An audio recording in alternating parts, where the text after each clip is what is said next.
32 Ways to Quickly Stop Foreclosure, Short Sale. I'm Dave Dinkle, and for the past 47 years, I've helped homeowners just like you to stop their foreclosures.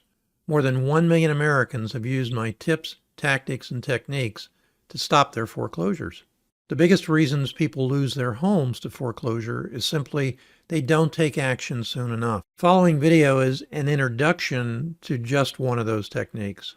A short sale is where a lender grants a principal reduction in the loan amount owed them so the property can be sold, presumably at market value, so the lender doesn't have to foreclose.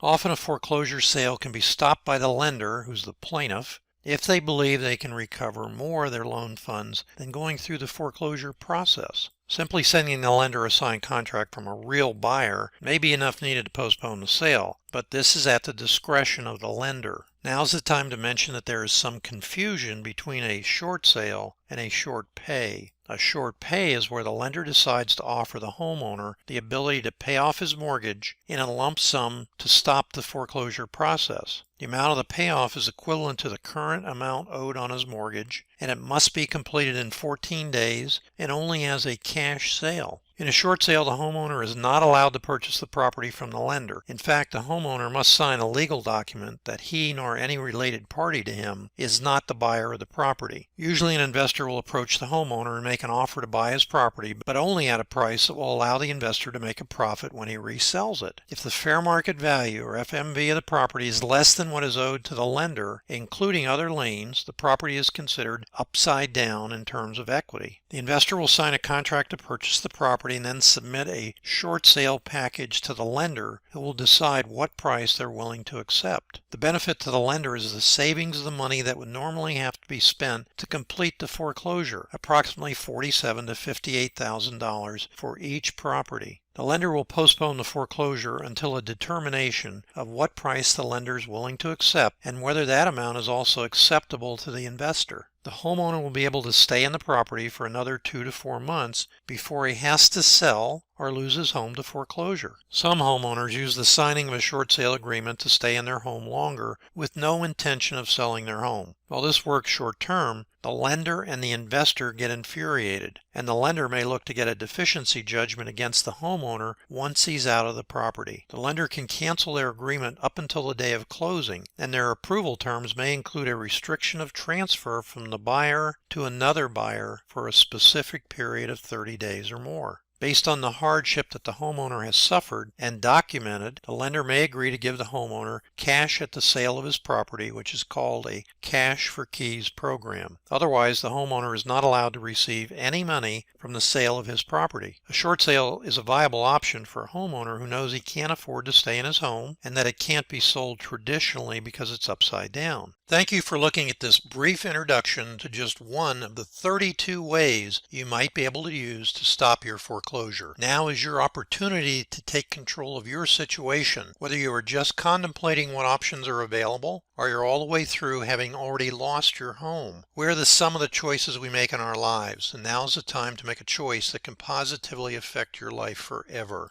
To get started changing your life today, simply go to davedinkle.com/32 ways.